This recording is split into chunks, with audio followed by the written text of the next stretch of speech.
Hi guys, welcome back. Quick question. Do you find yourself cutting people off in conversation? Anxious and eager to insert your thoughts while talking to others? Do you believe that if you do not speak in a conversation, you do not hold power? Stay here. I'm giving you 5 tips on how to establish your power while being silent. Let's start. Nothing strengthens authority as much as silence. And the Bible says in Proverbs, even fools are thought wise if they keep silent, and discerning if they hold their tongues.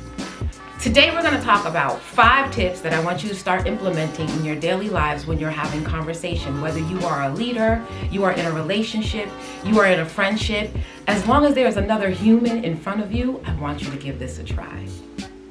Step 1. Determine why the person is in front of you. I know this seems very silly, but it's very important. Why are they in front of you speaking? Is it to entertain you? Is it to inform you? Is it to persuade you of something? And is it to inquire with you about a topic? Your role as someone is speaking is to determine why they are talking to you. And you do this by being silent.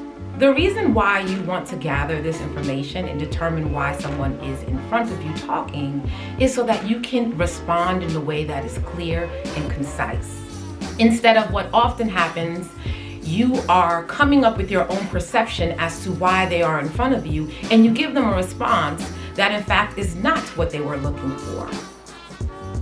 It is in your best interest to remain silent and to discover through listening and gathering evidence from what they are saying, active listening, why they are talking to you. Step 2, practice asking more questions.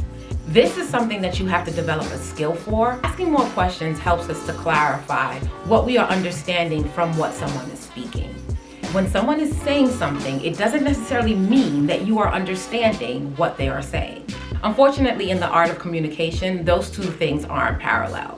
So it is in your best interest to ask more questions, to clarify what the person is saying so that you can determine, again, why they are in front of you. And if in the moment the person is done speaking and you are still not clear as to why they are in front of you, you don't have an answer, I need you to use a prompt. The prompts that I love is, tell me more. I'm not quite clear about. Can you further elaborate? Stay there. Use those 3. It gives opportunity for the person to explain themselves further if they are being confusing, and it also gives you more time to determine how you're going to respond in a way that gets you your desired results. Next tip, deep breathe. Deep breathe. Get centered. When I started learning that my silence was powerful, I too was one who wanted to jump into the conversation to show that I knew something in front of a crowd, but that is not always the power play. I would carry around either coffee or water, and I would tell myself before I started a conversation or a negotiation, you are not allowed to speak until you sipped 5 times. Folks would talk and my brain would be racing, say this, say this, say this, and I would just sip.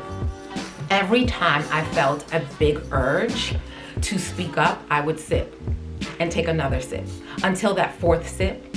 And oftentimes, what I initially wanted to say was too premature and perhaps presumptuous. And the thing that I was actually ready to say after taking some time of being silent, I got my desired results. Also, don't be afraid of this.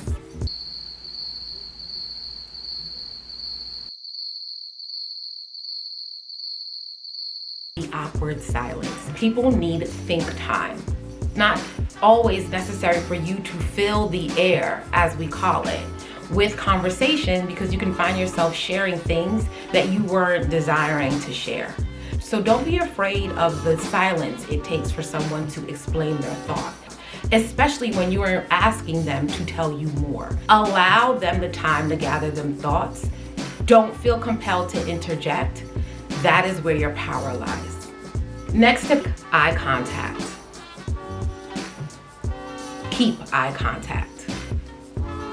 Move your eye contact to the speaker or anyone else in the room, but remain in eye contact. You want to let your speaker feel as though you are present and in the space with them. Also want them to know that you are actively listening and interested in what they have to say. If you are on your phone, if you are looking away, those actions can come off as either insecure, pompous, and quite frankly, just rude. So maintain eye contact. My last tip for you guys is, remember earlier I told you when people are listening, you need to figure out why they are talking to you. Once you have discovered the purpose of the conversation, it is now time for you to respond. Now, tip for responses, be clear, be concise. Fewer words, less miscommunication. Say it with me. Fewer words, less miscommunication. If someone is trying to entertain you, you know how to respond. It is a laugh, a joke. If someone is trying to inform you of something, you can respond in a way where you are accepting the knowledge that they're giving you.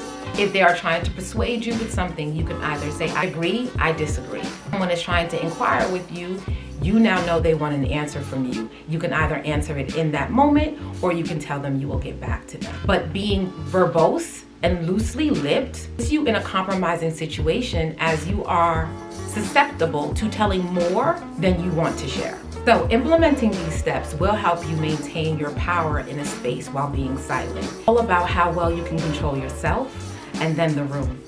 Today is a new day filled with endless possibilities. What will you do with it? See you guys next time. Wake up and win.